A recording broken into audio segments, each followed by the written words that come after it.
শোনেন, সবারই মুতার জায়গায় গুঁতা দেওয়ার ধান্দা। কেউ কখনো কাউরে স্বার্থ ছাড়া নায়িকা বানায় না। ওই আগে শরীর ভোগ করে, নিজের ইচ্ছা মতো চাহিদা মিটায়, তারপরে নায়িকা বানায়। আচ্ছা, নাম কি আপনার? মিমি। আপনি কি করেন? বর্তমানে কিছুই করি না। কিছুই করেন না, তাহলে চলেন চলেন কিভাবে? আজকে এখানে কেন আসছেন? আজকে এখানে আসলাম কিছু কথা বলার জন্য। হ্যাঁ, জি বলেন, তাহলে আপনি কি করেন? বর- পেশা কি আপনার, পেশা কি? পেশা বলতে মাঝখানে মিডিয়াতে কাজ করার জন্য আসছিলাম। আচ্ছা। তারপরে হচ্ছে ওরকম আর কাজ করা হয় নাই, যার কারণে এখন বাসায় বসে আছি। আচ্ছা, মিডিয়ায় বলতে মানে নাটক শর্ট ফিল্মে কাজ করার জন্য হ্যাঁ, আসছিলেন। তারপরে কাজ করা হলো না কেন মূলত? মানে আসছিলাম অনেক শখ করে। ছোট থেকে অনেক ইচ্ছে ছিল যে নায়িকা শুটিং হবেন। করব, শর্ট ফিল্ম করব, মিউজিক ভিডিও করব, এগুলোর খুব শখ ছিল। মানে নায়িকা হবার শখ ছিল আর কি। হ্যাঁ, এরকমই। আচ্ছা। তারপরে তো আপনি তো দেখতে শুনতে অনেক সুন্দর, স্মার্ট, তাহলে আপনি নায়িকা হতে আসছেন, মিডিয়ায় কাজ করবেন করবেন, এখন কেন বিরতি নিয়েছেন? এখন সমস্যা হচ্ছে যে আমি তো আগে আসার আগে কখনো জানতাম না যে মিডিয়া এরকম। মানুষ যে বলে যে মিডিয়া ভালো না, মিডিয়া খারাপ, আসলেই তো এই জন্য আর কি এখন থাকা হলো না আর। আচ্ছা, মানুষ যে বলে মিডিয়া ভালো না, মিডিয়া খারাপ, মূলত কেন? কারণ কি? কি খারাপ এখানে? কি খারাপ কাজ চলে?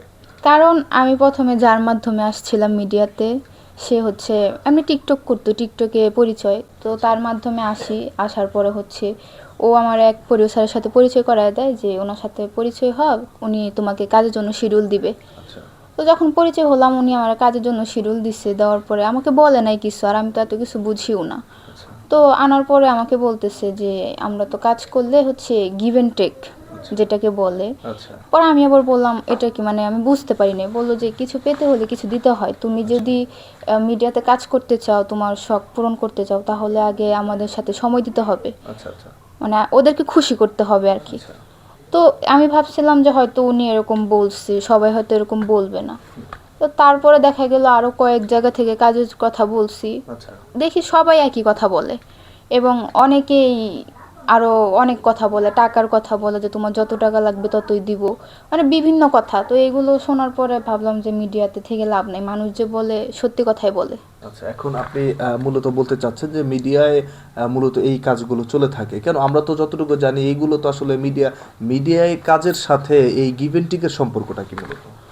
আমারও সেটাই কথা। আমি ওদেরকে মানে অনেকজনকে বলেও ফেলছি, আমি বলছি যে আমি কাজ করব, আপনাদেরও তো লাভ আছে। এমন না যে আপনাদের লস, আপনারা লস করে আমার দিয়ে কাজ করাইতেছেন। আপনাদেরও লাভ আছে, আমারও শখের বসে আসছি। আবার এটাও বলছে যে প্রথম প্রথম মিডিয়াতে কাজ করলে আমরা নতুন মডেলদের পেমেন্ট দেই না। আমি বলছি ঠিক আছে, আমার পেমেন্ট লাগবে না, আমি তো আসছি শখে। আচ্ছা। তো তারপরেও তারা একই কথা বলে যে না, এটা করতেই হবে, এটা না করলে তুমি কাজ করতে মানে পারবা না। এটা বলতে তাদের সাথে একান্তভাবে সময় কাটাতে হ্যাঁ, হবে। একান্তভাবে সময় কাটাতে হবে। আবার বলে যে তুমি যদি আনইজি ফিল করো তাহলে কেউ জানবে না, শুধু তোমার আর আমার ভিতরে থাকবে। আচ্ছা। এবং আচ্ছা। কি এটাও বলে যে কক্সবাজার চলো, এখানে চলো, ওইখানে চলো। আচ্ছা। ওইখানে গিয়ে তুমি 2 দিন 3 দিন আমার সাথে থাকো, তারপরে তোমাকে দিয়ে ভালো ভালো কাজ করাবো, আচ্ছা। বড় বড় সিঙ্গারের গানের মডেল করাবো। আচ্ছা, এখন আপনি তো মাঝখানে কিছুদিন মিডিয়ায় কাজ করেছেন, আপনি কতজনের সাথে এই সময় কাটিয়েছেন? আমি যখন কাজ করছি তখন হচ্ছে অনেকেই বলছে, এবং কি ওই শুটিং হাউসে ঢোকার পরে অনেকে অনেক রিকোয়েস্ট করছে, তারপরও আমি রাজি হইনি। আমার এক কথাই বলছি যে যদি এমনি কাজ করান তাহলে করান, তা না হলে আমি চলে যাই। তারপর অনেকে কাজ দেখে আর কি কাজ করাইছে, যে ভাল লাগছে দেখে। আচ্ছা।